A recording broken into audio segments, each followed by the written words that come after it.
Hi, this is AJ Bernard again, and I wanted to um, follow up. I kind of like this. This is kind of working. I think. I don't know. Maybe. If it is, if you like what I'm doing, uh, click the like button. Let me know. But I want to follow up. I want to keep going with Genesis because I love Genesis. I love all of Genesis. But we're looking at Genesis 3 right now for kind of specific reason. I'm kind of building up to something. So if you stick around, um, hopefully, hopefully we'll get where we're going.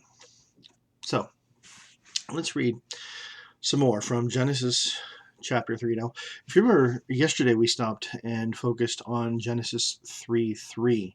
Neither shall you touch it. You can see that's highlighted on your screen there. Um, we're going to go a couple more verses, hopefully, a few more verses, and sort of pull on some threads, if you will. So Genesis 3. Now the serpent was more crafty than any other beast of the field that the Lord God had made. He said to the woman, "Did God actually say, 'You shall not eat of any tree in the garden?'" And the woman said to the serpent, "We may eat of the fruit of the trees in the garden, but God said, 'You shall not eat the fruit of the tree that is in the midst of the garden, neither shall you touch it, lest you die.' But the serpent said to the woman, 'You will not surely die. For God knows that when you eat of it, your eyes will be opened, and you will be like God, knowing good and evil.' When the woman saw that the tree was good for food, and that it was a delight to the eyes, and that the tree was desired to be make one wise, was desired, the tree was to be desired to make one wise, pardon me, she took of its fruit and ate. And she also gave some to her husband who was with her, and he ate. Then the eyes of both were opened, and they knew they were naked, and they sewed fig leaves together and made themselves loincloths. There's a lot here to unpack. There's an awful lot here to unpack. Let's look at these last two. No, let's look at this last verse right now. And we'll probably come back and deal with some more of this later. Let me make that a different color than the highlights around it. So we'll go ahead and ooh, there we go, neon green, like that. All right. Then the eyes of both were opened, and they knew that they were naked, and they sewed fig leaves together and made themselves loincloths. Now, if you look a little bit ahead in the text, you'll find out that God calls to them while they're in the garden, and they hide themselves from him. But he, of course, he's God, right? You can't hide from God. Just word of advice: you can't hide from God. Whatever it is you think you're hiding from God, he knows. It's okay though; he still loves you. So God says, probably the funniest line in the chapter, "Who told you that you were naked?" You see, there's just nobody else. There are no other people. So when God says, excuse me, when God says, "Who told you that you were naked?" He's making a joke. What does it mean that Adam and Eve found out they were naked?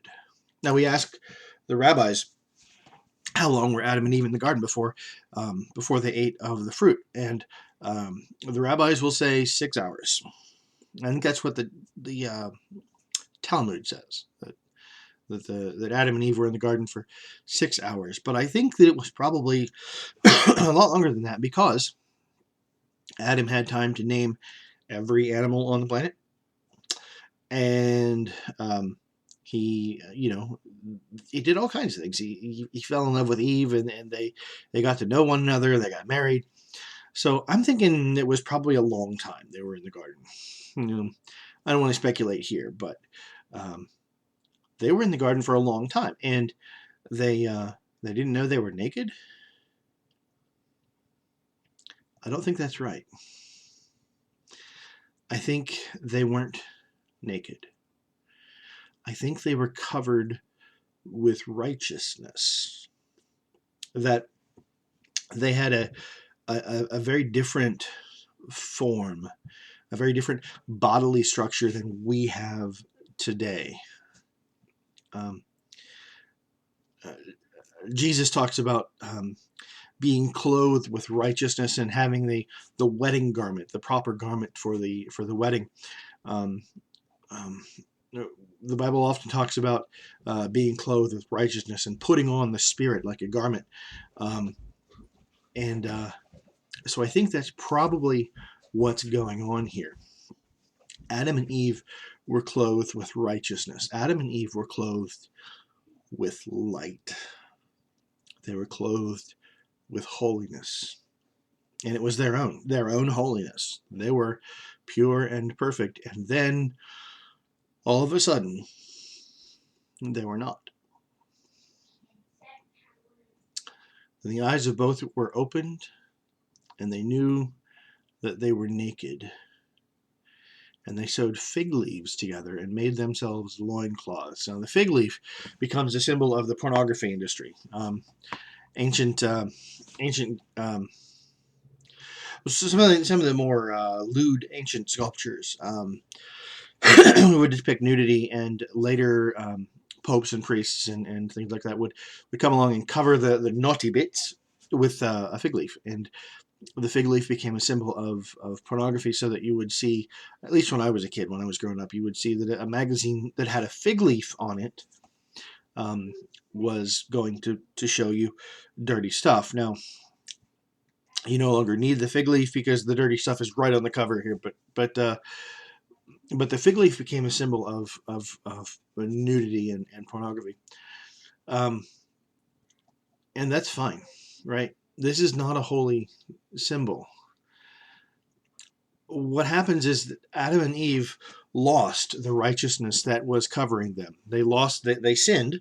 They broke God's one commandment. They lost the righteousness that was covering them, and then they tried to replace it with their own righteousness. They took their own steps, their own measures to cover their nakedness again, to replace the righteousness that they had lost. Now, we're going to scroll down a bit here in the text because God comes and he does a lot of things. We're going to talk about those things in the future, but the closing to this story, the sister verse to verse 7 is verse 21 here. Verse 21. And we'll go ahead and similarly highlight that in the neon green there. Verse 21. And the Lord God made for Adam and for his wife garments of skins and clothed them. What happened? Adam and Eve sinned. They found out they were naked. They lost their righteous covering. And God comes down. Hey, buddy. So what happens? Adam and Eve sinned. They lost their righteousness, their righteous garments, their righteous coverings. And they tried to replace those garments themselves. I've got a lingering cough from a cold I had several weeks ago. Anyway, they tried to replace those garments themselves with righteousness of their own making. And God said that's not sufficient. And so here in verse 21, the Lord God made for Adam and his wife garments of skins and clothed them. He made animal skin clothing for them. Now, where did he get the animal skins? He killed animals. And this establishes early on, right here in Genesis chapter 3, that sin is always followed by death. The only way to cover sin is with the shedding of blood. All sin, even eating the fruit of a tree that God said, don't eat that. All sin is covered by blood.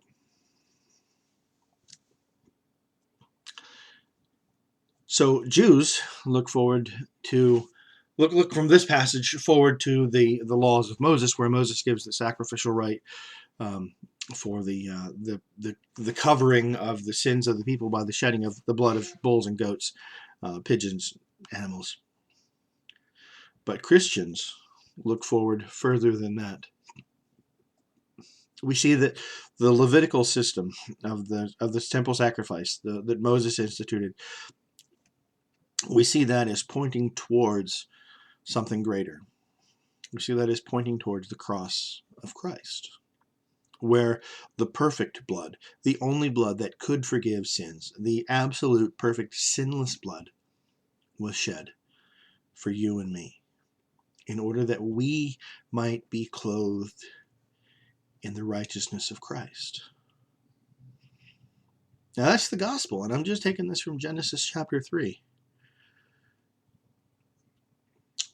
If you like what I do here, please click the like button, maybe leave a comment, and stick around, because there'll be more to come. God bless.